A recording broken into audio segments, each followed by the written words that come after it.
Niin, kello on vähän yli 10.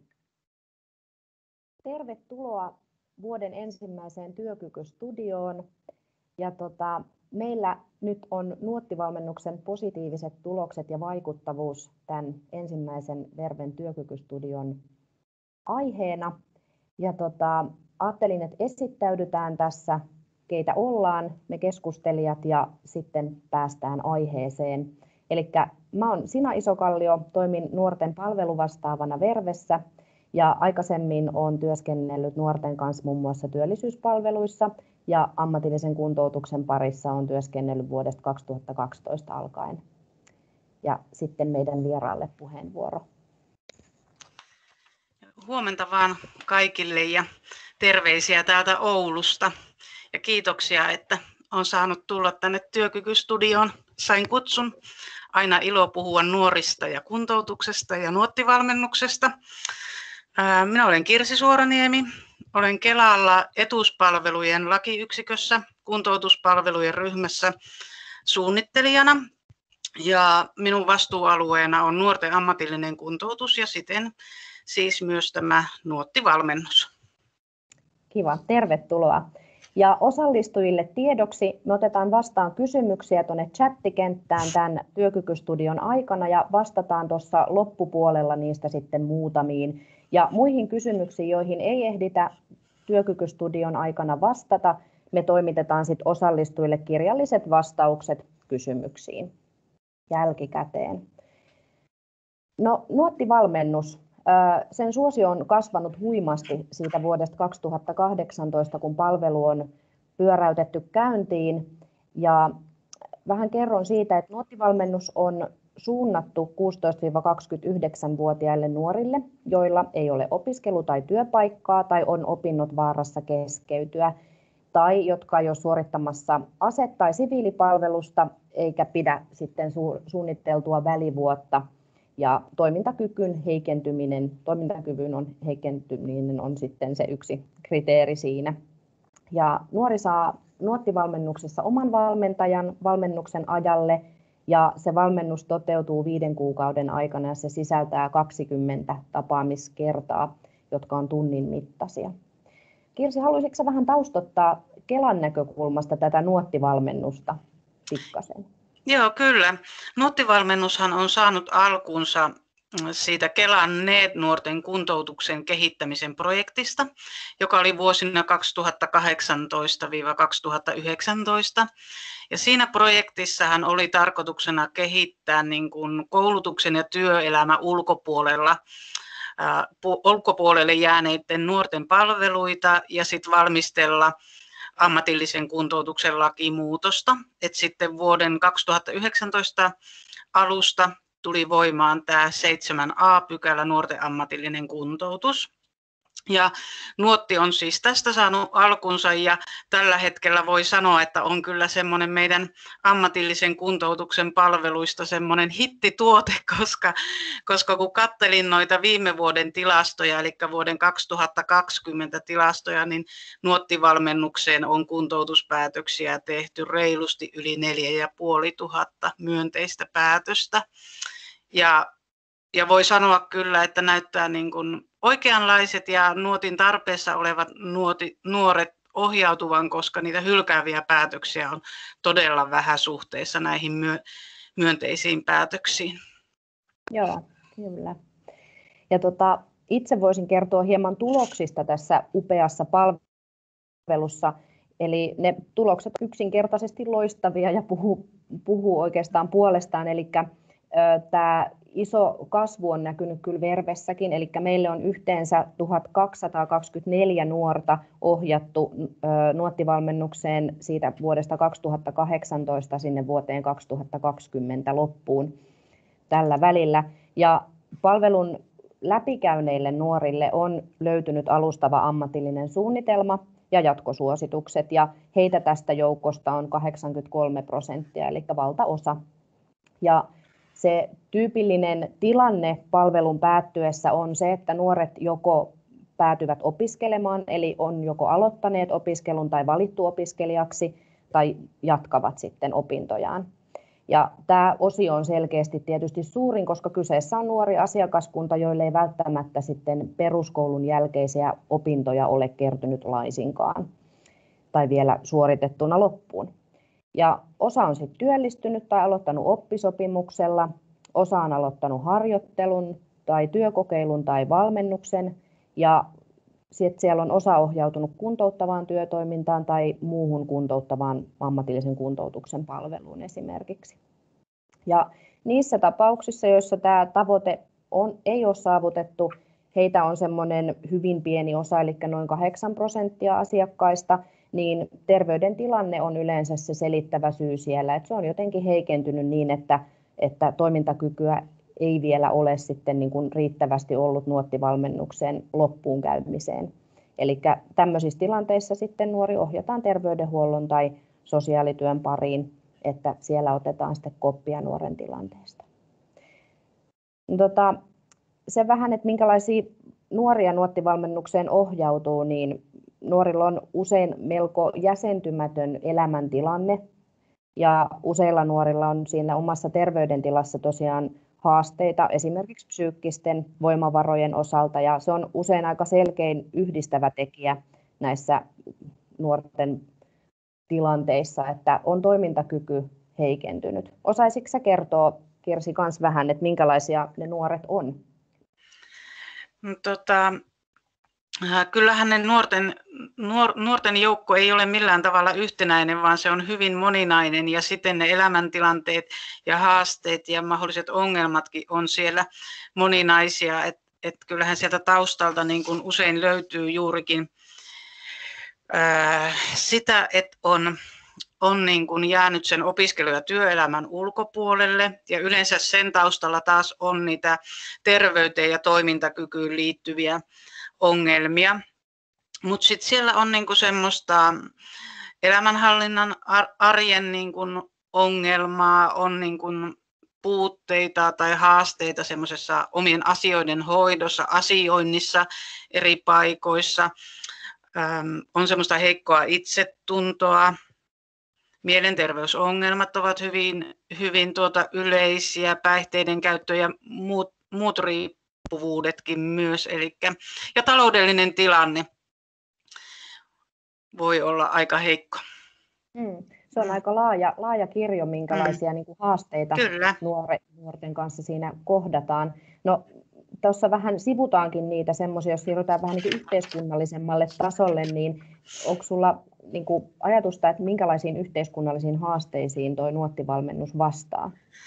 No, kyllähän kun näitä nuorille tarkoitettuja etuuksia ja palveluita lähdetään kehittämään, niin siellä taustalla on huoli siitä nuorten syrjäytymisestä ja juurikin näitä ongelmia, mitä tuossa äsken kuvasin, eli sitä, että on jäänyt sieltä opiskelu- ja työelämästä syrjään ja sen taustalla on ollut niitä terveyden ja toimintakyvyn ongelmia ja sitä haastetta hoitaa omaa elämää, niitä arjen asioita ja niitä tavallaan, että ei oikein tunnista niitä omia kykyjä ja taitojakaan. Eli kyllä tämä niin kuin sillä tavalla mun mielestä niin kuin vastaa semmoisen syrjäytymiseen, mutta myös koska tuossa Nuotissa on tavoite, että siinä niin kuin otetaan jo askelmerkkejä kohti niitä ammatillisia suunnitelmia, eli kohti sitä opiskelu- ja työelämää, niin kyllä tämä niin kuin semmoisen työllisyysnäkökulmaankin tässä yhteiskunnassa vastaa.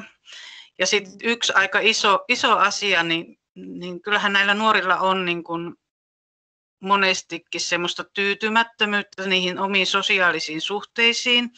Tai se oma tämmöinen luontainen tukiverkosto on jotenkin aikaa, mikä nyt olisi oikea sana, se on sillä tavalla, että siellä ei hirveästi ole ihmisiä, eli näillä nuorilla on tosi paljon yksinäisyyttä. Ja yksinäisyyshän on tässä meidän yhteiskunnassakin aika suuri ongelma.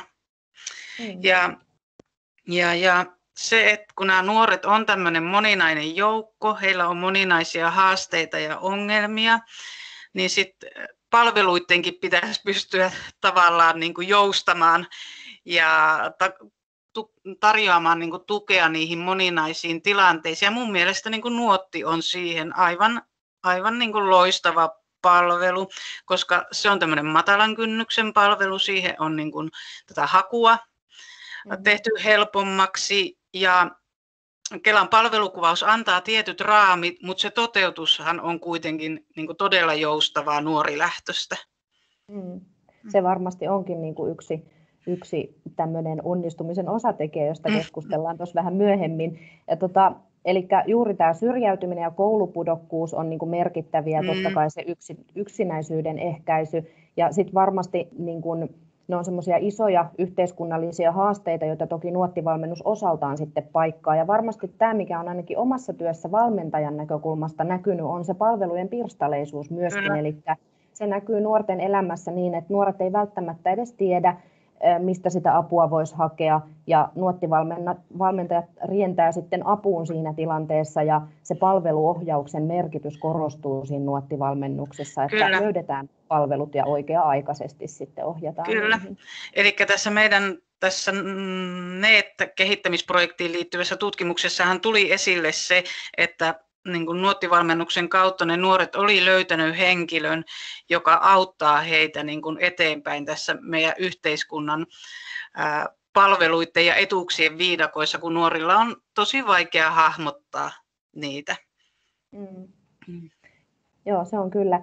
Ja tosiaan nuo hyödyt juurikin, mitä nyt mainitsit, että mitä tavallaan nuoret on hyötyneet tästä Nuotti-valmennuksesta, niin palaute on ollut tosi positiivista. Eli nuoret on antanut hyvää palautetta siitä, että he on kokeneet, että se on auttanut heitä eteenpäin omassa elämässään, heidät on kohdattu ja myös kuunneltu. Ehkä saattaa olla jopa ensimmäistä kertaa, että joku on oikeasti niin kuin pitkäjänteisesti pohdiskellut heidän kanssaan niitä asioita ja apu on saatu matalalla kynnyksellä. Että tässä nyt on muutamia poimintoja niistä asiakaspalautteista, mitä Vervessä on saatu. Ja nämä verkostotapaamiset nostaisin kyllä todella merkittäväksi nuoren näkökulmasta, että siitä me voitaisiin oikeastaan keskustella hieman lisää, kun pohditaan näitä asioita, mitkä on niitä onnistumisen osatekijöitä Nuotti-valmennuksessa. Eli tämä verkostotyövelvoite palveluntuottajalle on niin kuin tässä palvelukuvauksessa erittäin hyvä kirjaus, ja se mun mielestä mahdollistaa sen, että sitä nuoren tilannetta saadaan eteenpäin ja varmistetaan semmoinen tietynlainen jatkumo niiden palvelujen välillä ja niiden päättymisen jälkeen. Niin osaatko tästä vähän kertoa lisää? Tai? No, kyllä minä pidän tätä verkostotyötä niin kuin kaikessa kuntoutuksessa ja nuotissa myös siten niin todella tärkeänä osana sitä. Ja jotenkin ajattelen, että kun näillä nuorillahan on sitä verkostoa, sitä tämmöistä virallista verkostoa ympärillä, niin on tärkeää, että sitä nuorta tuetaan ja ohjataan yhteistyössä, eikä jokainen vaan siellä omassa siilossaan.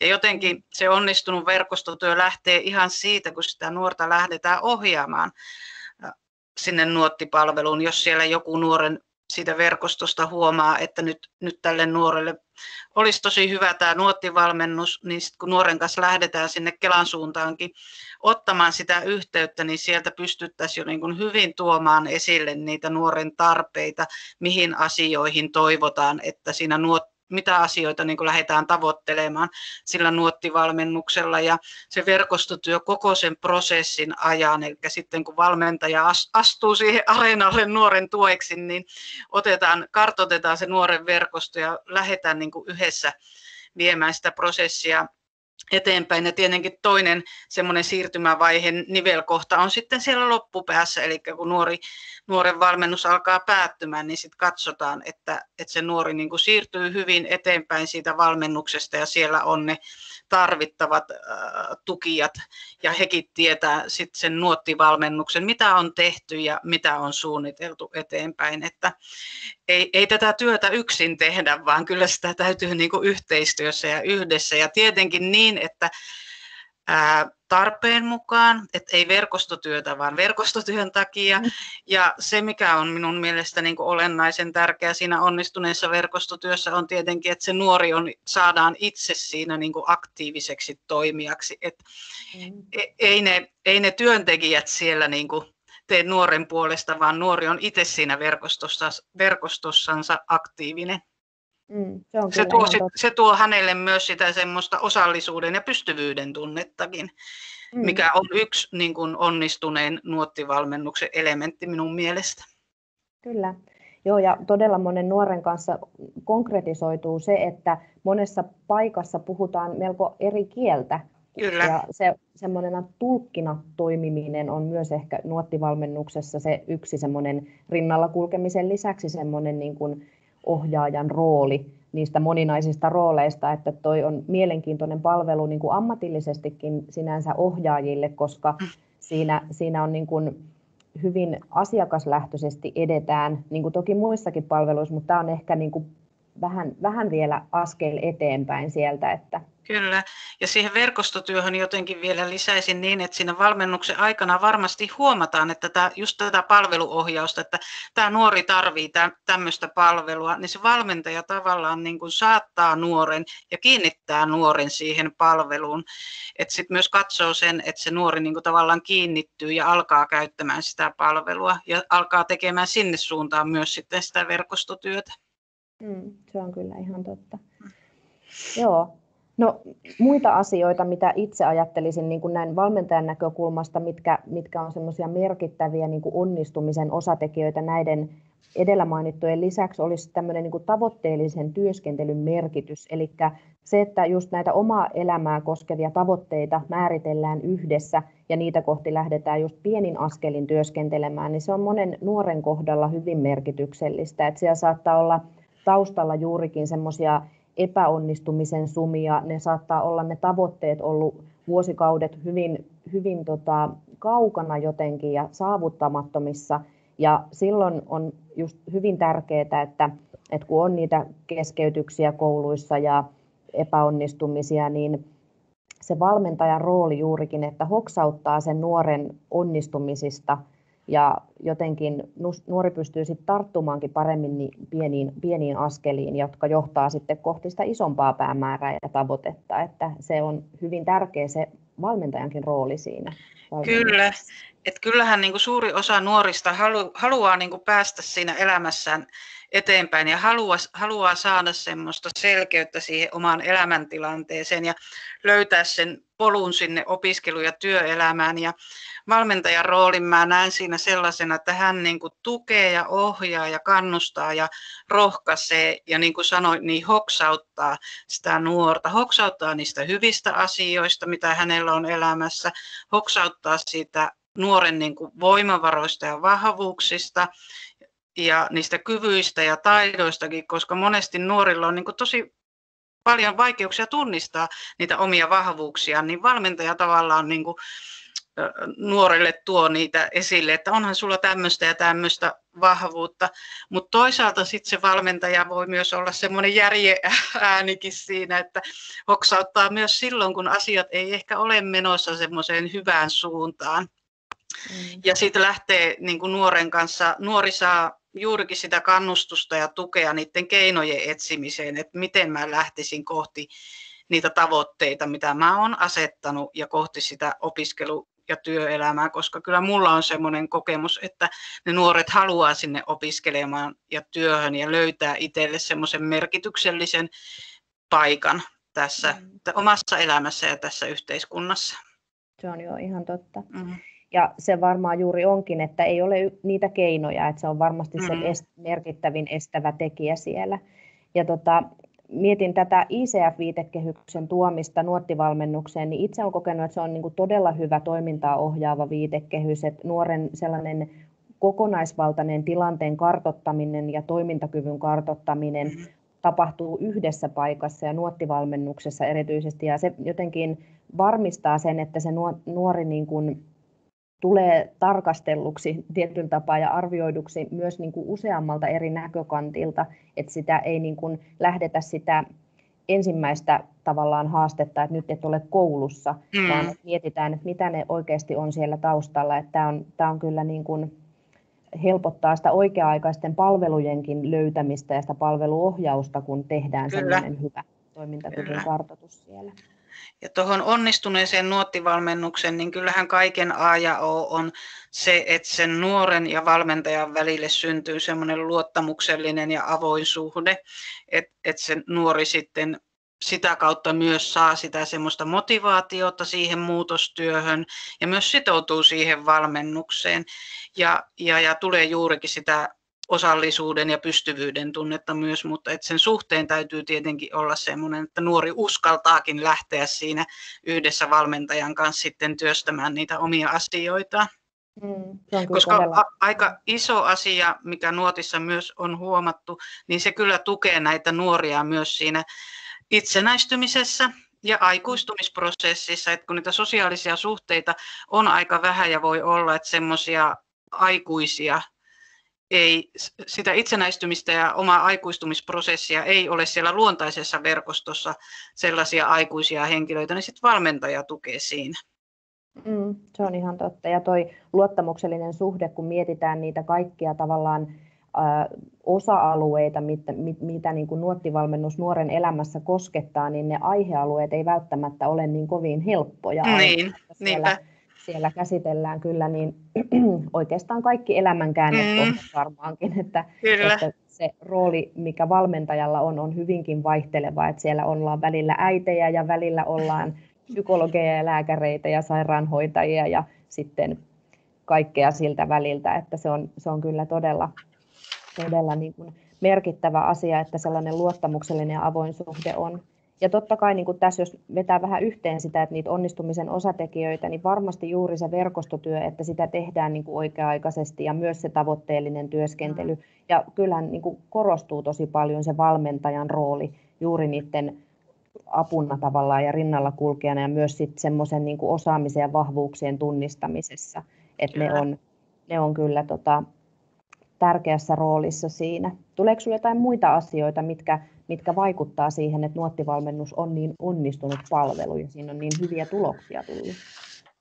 No tässä me ollaan kyllä aika hyvin näitä tuotu, eli se, että se on tämmöinen matalan kynnyksen joustava, hyvinkin nuoren tarpeista lähtevä ja sinne nuoren arjen ympäristöön jalkautuva. Sitä me ei tässä ehkä vielä olla mainittu, eli mennään sinne nuoren arkeen ja niihin paikkoihin, missä se nuori elää.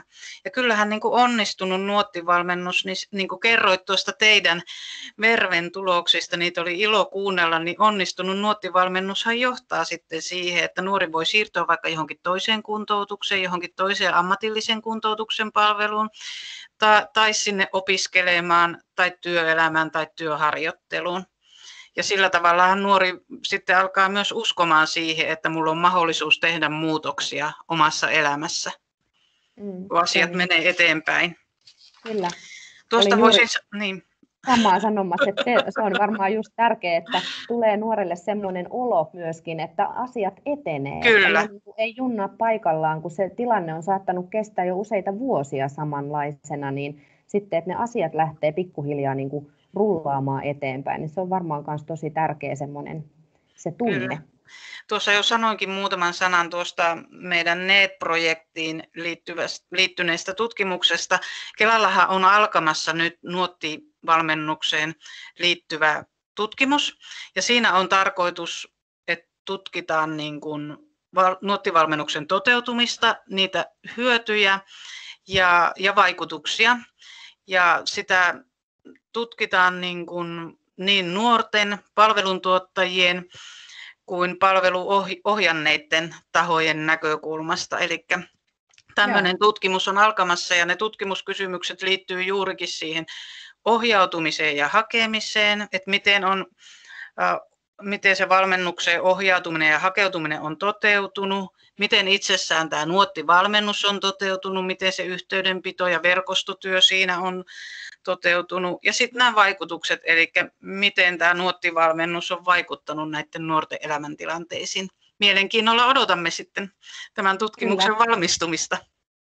Joo, siitä on varmasti mukava lueskella. Toivottavasti Verven tulokset ovat niin kuin osviittaa sitten näille. Toivotaan, että näin on.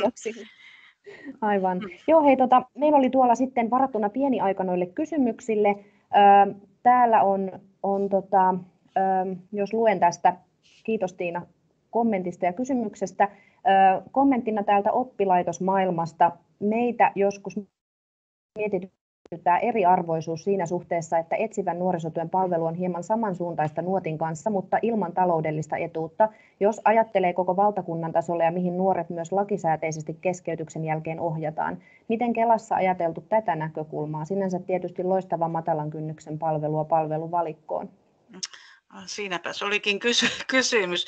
No, varmasti joitakin samankaltaisuuksia etsivän nuorisotyön kanssa onkin, mutta Kelan Nuotti-valmennus on ammatillista kuntoutusta.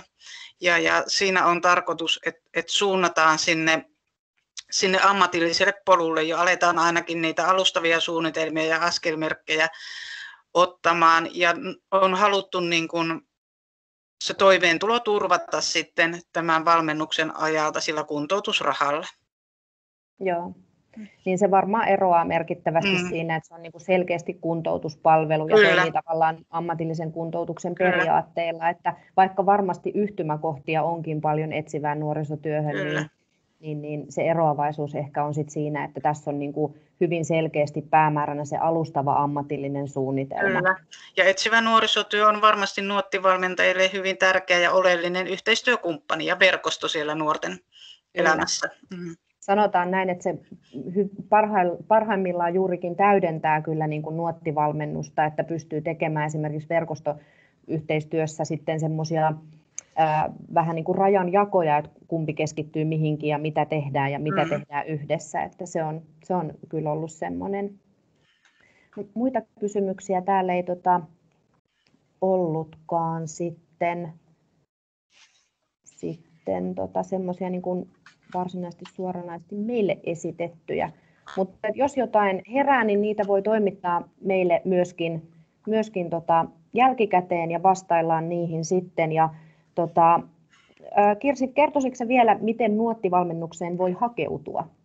Joo, taisinkin tuossa aikaisemmin jo mainita, että Nuotti on tämmöinen matalan kynnyksen palvelu, eli tässä on lähdetty siitä, että ei tarvitse sitä lääkärin B-lausuntoa eikä hakemusta niin kuin siinä perinteisessä 6. pykälän ammatillisessa kuntoutuksessa, vaan riittää yhteydenotto Kelaan ja siellä sitten tehdään suullinen haastattelu nuorelle ja sen perusteella sitten se päätös. Meidän nettisivulta löytyy ne yhteystiedot viranomaislinjaan ja sitten on myös tämmöisiä skyperinkejä, joihin yhteyttä ottamalla. Ja yhteyttä voi ottaa nuori itse, voi ottaa hänen vanhemmat tai muu se lähiverkosto, mutta myös se virallisen verkosto jäsen, jos on sellainen, niin sillä tavalla. Ja sitten Nuotti-valmennushan on sikäli myös matalan kynnyksen palvelu, että sitten kun se kuntoutuspäätös tehdään ja palveluntuottaja ja valmentaja saa sen päätöksen, niin Nuottihan alkaa todella nopeasti. Kyllä, sopii nuorten tähän aikajänteeseen, joka on melko semmoinen nopeaa reaktiivisuutta tarvitseva. Kyllä. Joo. Hei, mutta kiitos Kirsi sinulle kovasti osallistumisesta Työkykystudioon ja kiitos meidän kuulijoille. Ja osallistujille lähetetään tämmöinen pieni palautekysely ja sitten tallenne tulee myös sähköpostitse. Ja Verven nuorten palveluja kannattaa seurata myös Instagramissa, me löydymme sieltä myöskin. Kiitos kaikille mun puolesta. Kiitos kovasti. Kiitos, kiitos. Hei hei. Hei hei.